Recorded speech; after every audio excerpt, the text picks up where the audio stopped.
무역 갈등, 무역 분쟁을 넘어서 안보 갈등으로까지 번지고 있습니다.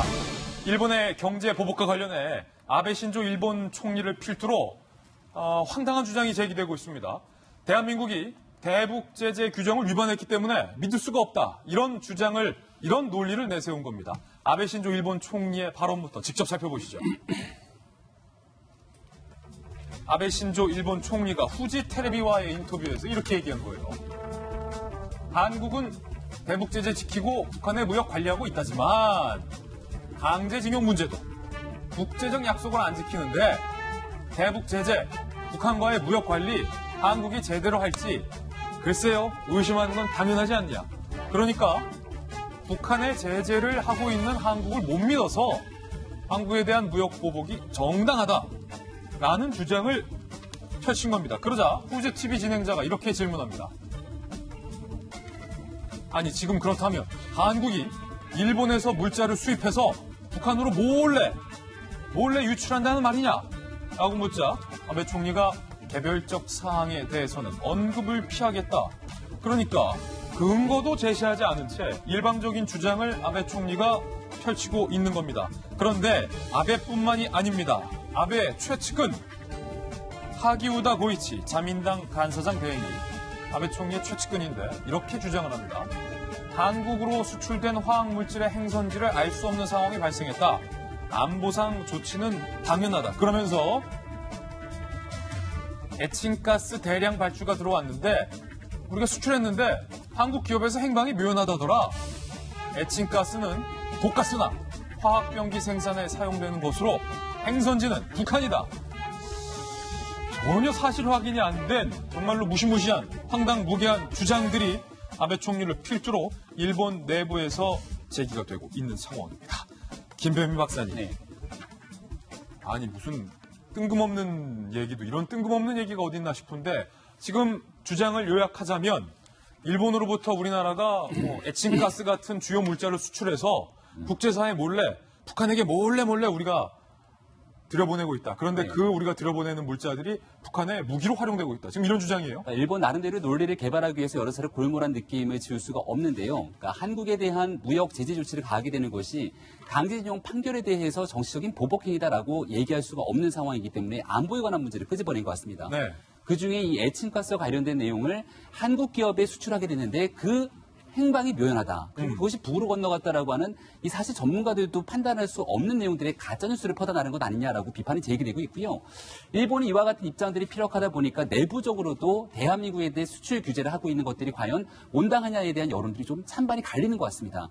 지금 현재 일본은 참여연 선거를 앞두고 있기 때문에 자민당에서 지침을 내렸다고요. 예. 후보나 관계자들에게 연설을 할 때 한국에 대한 수출 규제에 대해서 강력하게 언급해라라고 하는 선거용 지침까지 마련했다는 겁니다. 그러니까 일단은 1차적으로 7월 21일 참여연 선거 때까지는 대한민국을 대상으로 하는 무역 보복 조치에 대해서 여러 가지 얘기들을 끄집어낼 가능성이 높은데 가장 우려가 되는 건 이게 7월 20일로 끝나지 않을 거라는 거죠. 여기에 안보 문제가 하나 더 끄집어 왔는데 과거 같은 경우는 대한민국과 일본 그리고 미국이 함께 한미일 전선을 세팅하면서 사실은 이 안보에 관해서 중요한 키를 쥐고 왔는데 여기서 일본이 대한민국을 안보에 관해서 강력한 적대시하는 행위들이 앞으로도 계속 이어지진 않을까 여러 가지 경제적으로까지 어려움에 대한 위기감이 커지고 있는 상황입니다. 여당 또 오늘 핵심 나왔으니까 바로 팩트체크부터 일단 좀 해봐야 될 것 같습니다. 예. 아베 총리 등의 이런 주장, 그러니까 우리 정부가 국제사회 몰래 북한과 친하기 때문에 핵가스 원료, 이런 생화학무기의 원료를 일본에서 들여와서 몰래 북한으로 보내고 있다. 이 주장 사실입니까 아닙니까? 처음에 이 보도를 어제부터 듣기 시작할 때요.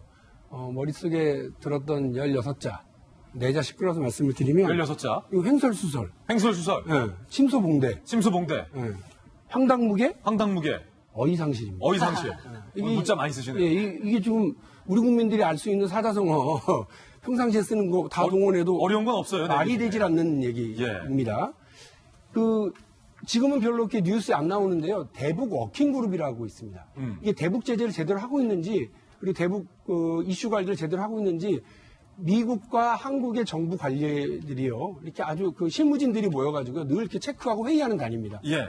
여기서 행여 이른바 경유통 한 통이라도 북에 들어갈까 봐서 다 일일이 체크를 합니다. 그래서 정말로 그냥 문만 열어놓고 숨만 쉬고 있는 개성공단 관리사무소도요. 뭐가 들어가는지 다 체크하고 있어요. 근데 이게 지금 에칭가스라고 하는 게 독가스 물질이고 안보 물질이라고 하는 건 분명한데 이것을 우리 기업이 우리 쓰기도 바쁜데 그 비싼 걸 북한에 그걸 넣어줘서 한다? 근데 전문가들 얘기를 들어보면 말도 되지 않는 게 이거는 그냥 그 노출되는 즉시 그 독성 자체가 사라져버리는. 그래서 이 독성을 이용해서 뭔가 생화학 무기를 만들겠다라고 만일에 그런 의도가 있다고 한다면 그렇게 전용을 못 한다는 겁니다. 네. 전문가들은 아까 제가 말씀드렸던 어이상실 황당무계에 가장 가까운 입장을 지금 보이고 있거든요. 심수봉대. 이게 왜 이럴까? 아까 잠깐 말씀하신 것처럼 아베가 어쨌든 경제보복이다. 그래서 내부적으로 분란이 많아요. 오히려 아베 정부의 이번 참의원 선거와 관련해서 지지율이 2% 하락했습니다. 그러니까 아마 이 비판 논조가 있었기 때문에 그렇습니다. 일본 내부에서 아베를 향한 비판. 일본의 언론들도 제정신이거든요. 예. 이거에 대해서 비판을 계속해서 하고 있으니까 다시 내놓은 게 뭐냐면 경제 문제가 아니라 안보 문제예요. 우리 머리 위로 북한이 쏴댄 미사일이 막 날아다니잖아요, 여러분. 이 얘기를 하고 싶어서 지금 안보 문제를 이슈로 끌어내고 경제보복의 정당성을 자기 유권자들에게 선전하기 위해서 지금 이 얘기로 간 거예요. 그래서 저는 이 문제와 관련해서 아베의 이 전략이 성공할까 과연? 네. 저는 일단 그 국내 언론의 그 동의를 얻기 어렵고 국내 국민들의 여론을 얻기가 쉽지 않다. 왜냐하면 아베는 한국을 때려서 얻을 게 있다고 생각을 하는지 모르지만요. 오늘 여러분 신문을 보시면 오사카에서 BTS가 떴어요. 예. 근데 뭐 줄을 엄청 쓴 겁니다. 오사카의 BTS. 세계 어느 나라에도 마찬가지지만 특히나 일본의 국민들이 대한민국의 한류를 사랑하고 좋아합니다. 또 우리나라 국민들도 이런 그 일본의 여러 문화 이런 걸 즐기고요. 뭐 우리 아이들은 애니메이션 또 과자 이런 거 아주 좋아합니다. 그래서 국민 간의 감정선은 크게 달라지질 않는데 자기 선거에 이용하기 위해서 이렇게 악선전을 해대고 무리한 행동들을 예. 하고 있는 것이 과연 성공할 수 있을까? 이거는 퀘스천 마크입니다. 전혀 아베 총리를 필두로 한 이 주장이 근거가 없는 주장이다라는 부분 짚어봤습니다. 전문가들도 이에 동의합니다. 북한의 무기로 전용된다. 일본의 주장 근거 있느냐? 국내 업계와 전문가들. 현실성 없을 뿐만 아니라 과학적으로 말이 안 된다. 이거 과학적으로 어떻게 할 수도 없다는 거죠. 반도체 업체들 주문량 그대로 창고에 있는데요. 입고량과 절대 차이 나지 않는데요. 장부도 있는데요. 라고 얘기하고 있다는 거죠. 이덕환 서강대 화학과 교수에게도 또 물어봤어요, 저희가. 무기로 쓰는 독가스에 불소 화합물은 없다. 불소는 외부 노출되면 독성을 쉽게 잃는다. 그런데 이번에 일본에서 수출하는 건 바로 불소 화합물이라는 거죠. 그러니까 이거 말도 안 되는 얘기를 아까 말했듯이 뭐라고요? 침소봉대, 어이상실, 사실무근, 황당무계 하고 있다는 건데 여기까지는 좋은데 박정환 대변인 혹시 일본이 자꾸 이렇게 악용을 하니까 우리 정부가 일본에게 악용할 수 있는 어떤 그런 빌미를 주는 거는 없는가 한번 점검은 해봐야 될 것 같아요. 점검할 필요가 있어요. 지금 아베가 저렇게 나가는 거는 좀 전에 박용진 전 얘기했던 것처럼 국내에서도 지금 이런 보복에 대해서 정치 보복이고 근거 없고 나쁘다고 일본 내부에서도 비판 여론이 있잖아요. 그리고 제일 중요한 거는 국제사회의 여론인데 아베는 이게 지금 단기간에 끝나는 게 아니라 지금 바둑으로 치면 굉장히 몇 수 후까지 지금 놓으면서 사실은 우리 정부의 신뢰 문제를 지금 건드리고 있는 겁니다. 그러니까 예. 우리 정부가 믿을 수 없고 그렇기 때문에 당연히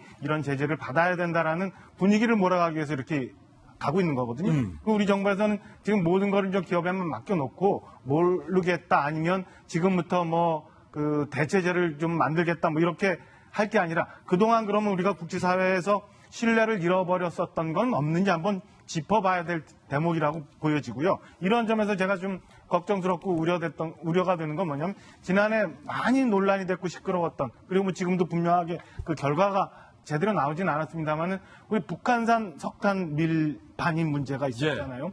그 건 같은 것도 굉장히 국제사회에서 우리 정부의 이제 신뢰성에 대한 문제를 논할 수 있는 그런 이슈였어요. 그러니까 그런 것부터 해서 하나씩 지금 외교부, 산업자원부에서 급하니까 너무 반일 감정 그다음에 아니면 막후를 찾으려는 이런 노력들은 정치권에 좀 맡겨놓고 혹시 국제사회에서 신뢰를 잃어버렸던 일은 없었던가 아니면 일본으로부터 오해받을 수 있었던 일은 없던가 이렇게 조목조목 따져서 우리 정부가 정말 떳떳하게 잘하고 있었다는 것을 보여주는 게 해야 될 관건 아닌가 이런 생각이 듭니다.